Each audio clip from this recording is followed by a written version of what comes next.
Have you ever felt trapped even when you were technically free? Like the walls around you weren't made of steel, but of expectations, rules, pain, or even your own body. And yet, inside that very cage, you somehow found a kind of freedom no one could take away? That's what I call the freedom cage. It sounds like an oxymoron, I know, but for me, and maybe for you, it's been the central truth of my life.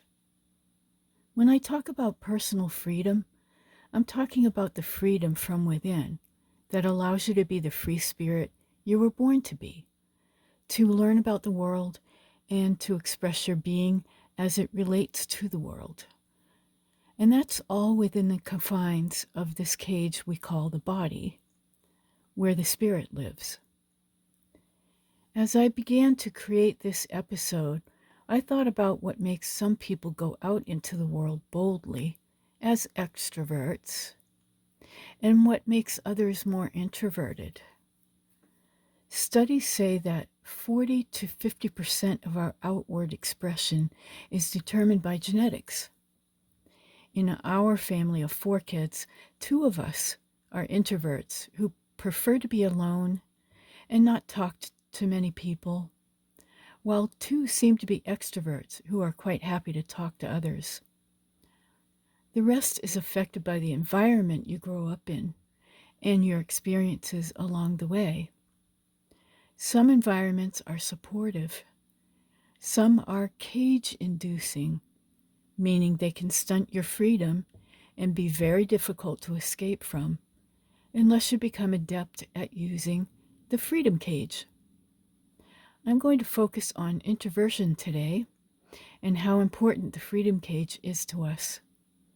I have an introvert's experiences, so that's what I can talk about.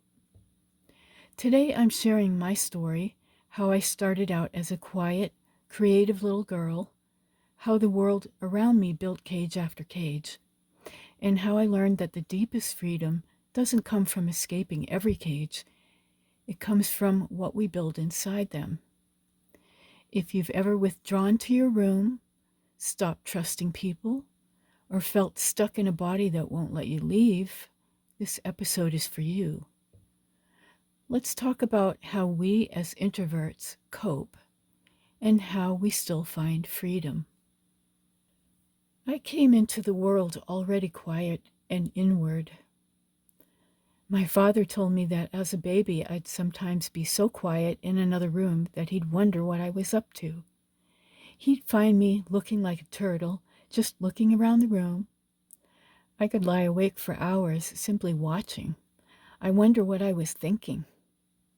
He also said that at age 3 or 4, I'd climb onto the dining table and dance alone to whatever music played on the television during commercials.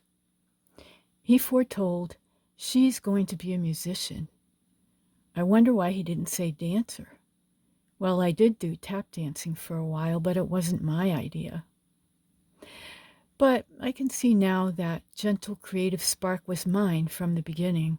I am a musician, and creativity takes time to build, and it takes time alone, an introvert's dream. After this, things changed though. My parents weren't getting along. I remember loud arguments, doors slamming, things being thrown. I became very scared and wanted to get away from it. That was my first feeling that the world is dangerous and that I must stay small and out of the way. That was my first cage, fear of conflict. Many people with early exposure to conflict develop a fawn response, trying to keep things harmonious and blend into the background. It can show up later as difficulty asserting boundaries or feeling anxious at any sign of disagreement. So you avoid doing anything that could invite conflict. When my parents split, another cage was placed upon me, and that was the fear of authority figures. I had 4 adults in my life whose nearly sole interactions with me in my early years were to, well, feed me, but also to dole out several corporal punishments to me for reasons that didn't make a lot of sense. Maybe I didn't memorize all my multiplication tables. Maybe I wandered too far from the house. Maybe I accidentally broke an inexpensive small vase. I sure don't remember the rules I had to abide by, but I'll never forget the consequences of breaking them. Painful consequences. To my face, arms, legs, butt, you name it. Even at my elementary school, when I lived in the South, we had a principal who would use a studded belt on students who broke any rules. I felt that belt when I talked too much to a classmate one day. I think that's overkill. Anyway, I would shiver if my name was called by my parents to face the music. I would not be able to look them in the eye for fear I might look at them wrong and anger them. At this point, I mostly stayed in my room, just to stay safe. Or if I did something wrong, I longed to hear, "Go to your room." In adulthood, this fear shows up as painful or scary, such that people carry irrational anxiety around superiors or freeze during evaluations. Some people who have this cage around them will experience physical symptoms, such as shaking, crying, or even stomach upset when they have to deal with superiors, including older family members. With the new living situation, I was brought into a strict religious environment that put limits on me. I was only allowed to have friends from within the congregation. I could not celebrate any holidays. If I was to date, it was only to be within the congregation, and I had to be chaperoned. But my parents decided I had to wait until I was 18. I was also never allowed on school field trips, which left me feeling even more isolated and judged at school. This religion taught that people outside the group were dangerous and not to be trusted.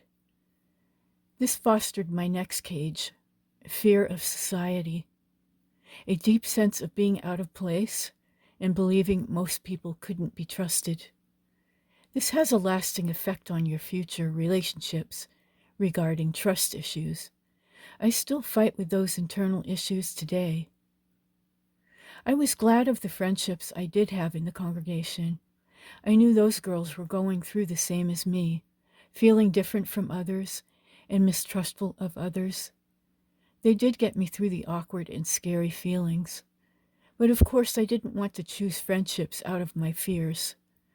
So those friendships didn't last, albeit one, which I still have today. I think it's because we both had tumultuous childhoods, so we get each other.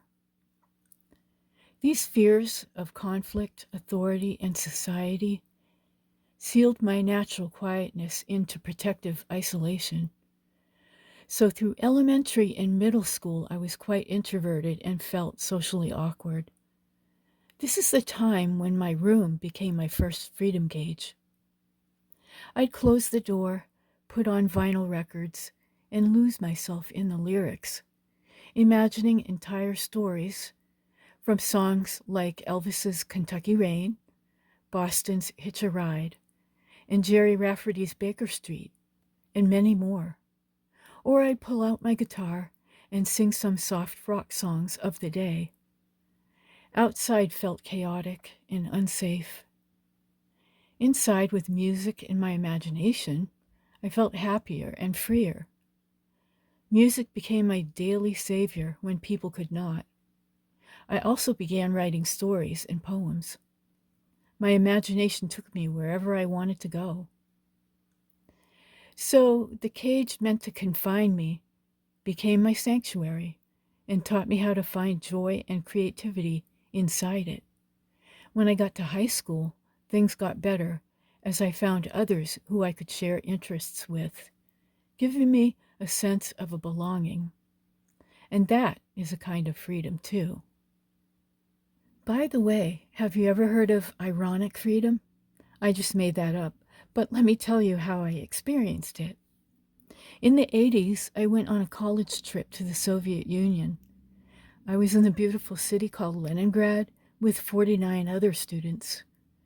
We were supposed to go out of our hotel in pairs if we wanted to go exploring, but my roommate wasn't interested. Well, there was no one there to tell me I couldn't go out or talk to people, so I walked out alone into Leningrad. I sat in the park in front of the hotel doing my homework from classes we were having there, and some Russians started joining me.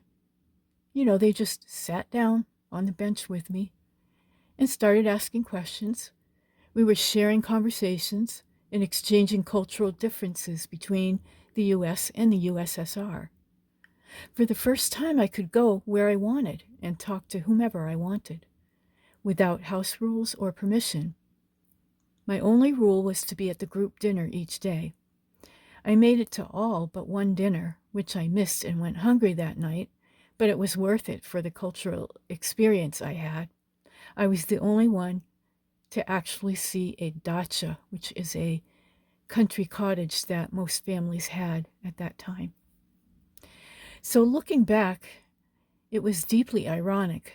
I had stepped into a society that was itself heavily caged, people who could not leave the country. Yet inside that larger cage, I felt freer than I ever had at home. Can you believe it? The contrast still amazes me. So the cages didn't disappear as I grew older. No matter who I was with or where I was, my room still became my sanctuary. In the last 20 years, my cage has become very physical, though. I became disabled by a spinal disorder that is painful to the touch. Slowly, I lost my ability to walk. When you lose your walking ability, that's about your last bit of freedom to just go and do what you want by yourself.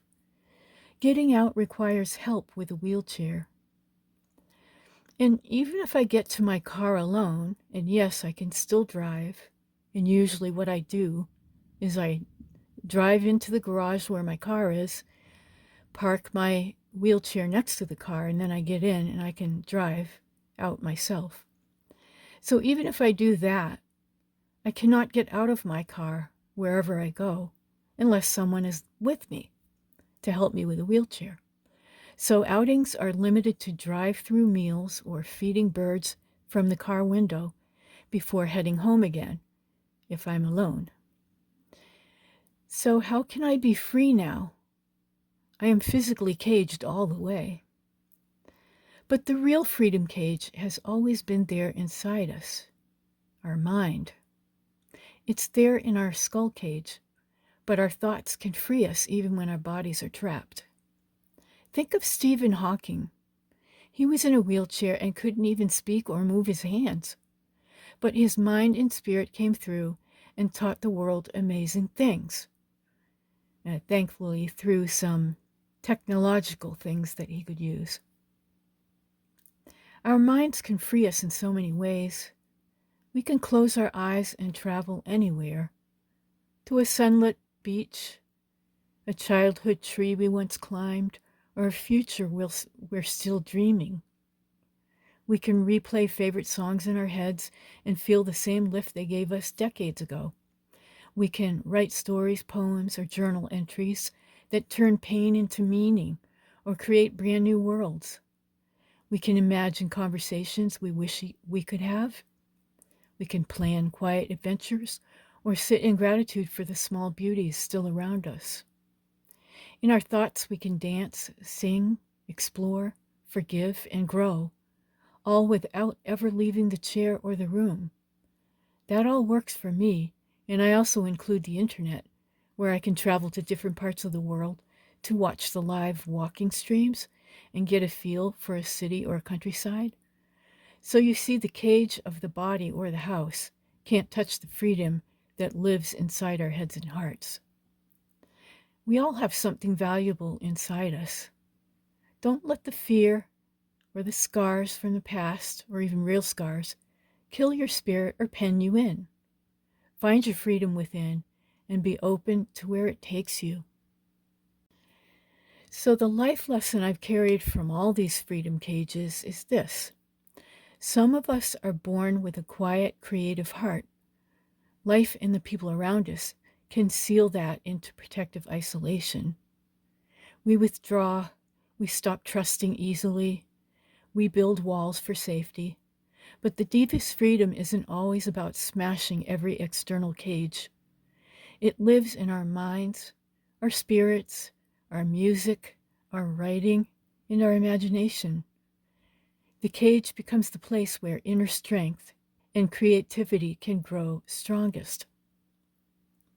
We can travel anywhere inside ourselves, even when the body or circumstances say otherwise. So, here are some questions you can journal about or reflect on this week.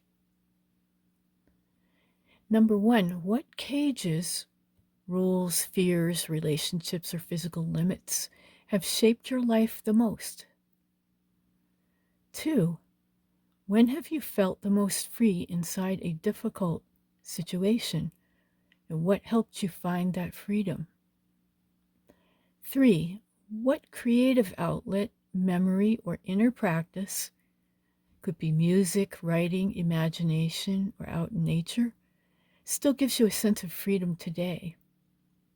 And 4, what small step could you take this week to soften one of your protective walls without losing your sense of safety? So if you're sitting in a cage right now, whatever kind it is, you're not alone. The freedom cage isn't the end of your story. It can be the beginning of discovering the key that's already in your hand. Thank you for listening. This has been Barb from Self-Help FAQ. If this resonated, I'd love to hear your own freedom cage story in the comments.